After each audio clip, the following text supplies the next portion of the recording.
é dia de faxina, dia de tirar tudo aquilo que não pertence a você e dia de injetar aquilo que vai renovar você. E eu tenho uma pergunta muito interessante para te fazer nesse precioso dia que é nos dado. A pergunta é o seguinte: Jesus tem admirado o seu posicionamento? Jesus tem achado algo em você que chama a atenção dele? Ele para te analisar em algum comportamento seu, mas eu digo por uma visão boa, um lado bom. Virtude. O Senhor tem achado virtude em você? Eu queria trabalhar acerca disso com você, e o texto bíblico, né, que eu trago hoje como base, né, dessa conversa que nós vamos desenvolver para nosso foco, para nosso renovo, está lá em Mateus, capítulo 8, no versículo de 5 a 10, diz assim: a cura de um criado de um centurião. Tendo Jesus entretanto em Cafarnaum, apresentou-lhe-se um centurião, implorando: Senhor, o meu criado jaz em casa de cama, paralítico, sofrendo horrivelmente. Jesus lhe disse: eu irei curá-lo. Mas o centurião respondeu: Senhor, não sou digno de que entres em minha casa, mas apenas manda com uma palavra, o meu rapaz será curado. Pois também eu sou homem sujeito à autoridade, tenho soldados às minhas ordens, e digo a este: vai, e ele vai, e a outro: vem, e ele vem, e ao meu servo: faz isto, e ele o faz. Ouvindo isto, admirou-se Jesus e disse aos que o seguiam: em verdade vos afirmo que nem mesmo em Israel achei fé como esta. Olha para você ver. Ali estava perante o Senhor, né, um centurião, né, um homem que exercia autoridade, né, um comandante, né, e ali ele teve ousadia, ele teve intrepidez na presença de Jesus e entendia que havia poder nele, que se ele liberasse uma palavra acerca daquele criado dele, ele seria curado. Sabe, Jesus, ele ficou admirado com a conduta daquele centurião.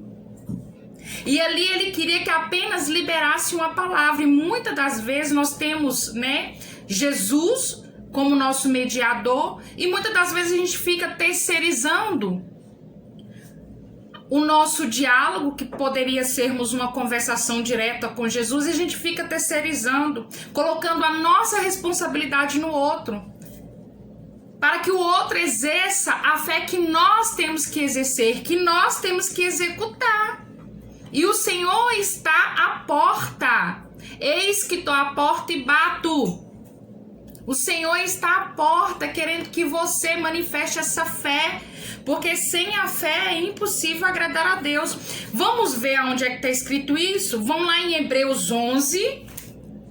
Lá em Hebreus 11, no versículo 6, diz assim a palavra do Senhor: de fato, sem fé é impossível agradar a Deus, porquanto é necessário que aquele que se aproxima de Deus creia que ele existe e que se torna galardoador dos que o buscam. O Senhor, ele quer que a gente acredite nele, porque sem a nossa fé é impossível, e a fé é a certeza das coisas que nós não vemos.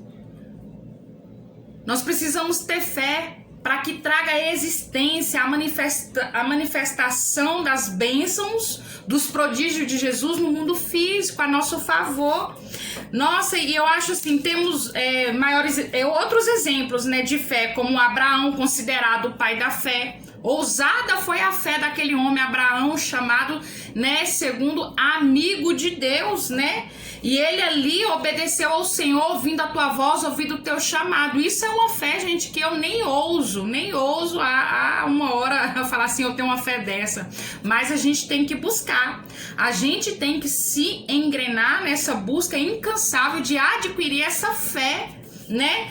Pela fé, Noé divinamente foi instruído acerca, né, dos acontecimentos que que ainda não tinha acontecido, mas queriam acontecer. E se viam sendo temente Deus, ele aparelhou uma arca inteira para comportar os animais, né?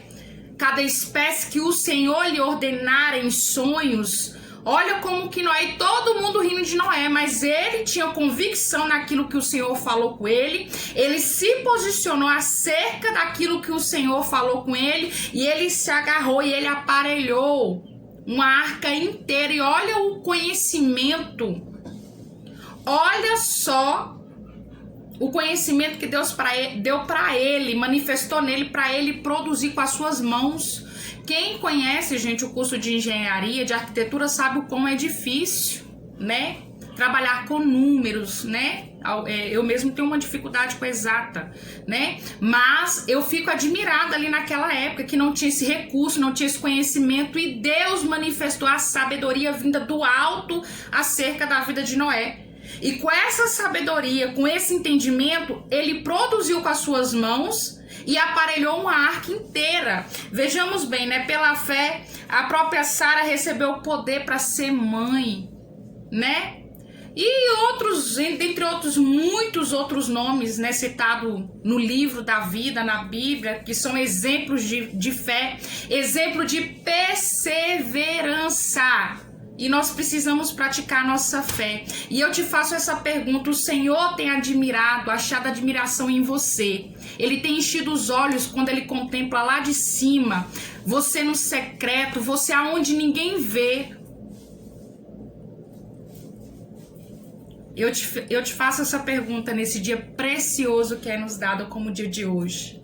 E eu queria deixar aqui, gente, esta palavra para que você se enchesse e transbordar dela como fonte de água doce do Senhor.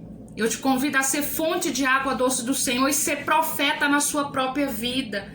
Não se deixe, gente, ter que ser direcionado pela mão do outro, sabe? Não transfira a responsabilidade que é sua para o outro. Exerça você a sua fé. Seja você canal de bênção na sua vida. Comece a proferir palavras que geram vida na sua vida. Comece a proferir palavras que geram bênçãos e vidas acerca daqueles que passam no seu caminho. E você vai ver o agir, o manifestar de Deus, porque na palavra tem poder. E que você venha se encher da palavra para que você venha ser fonte doce do Senhor e manancial de águas vivas. Que você venha ser cheio do poder do Espírito Santo de Deus, a ponto de não sobrar lugar para as coisas ruins, para o pecado, para a consciência, para aquilo que te afasta de Deus. Amados do nosso Senhor Jesus, essa é a palavra de hoje que eu vim aqui deixar para você. Se você tiver alguma dúvida, vai lá no nosso canal, lá no nosso Instagram do Foco em Renovo, e vai lá e deixa a sua pergunta no nosso direct, e assim que eu visualizar, eu trago a dúvida aqui para você. Um super beijo e até a próxima.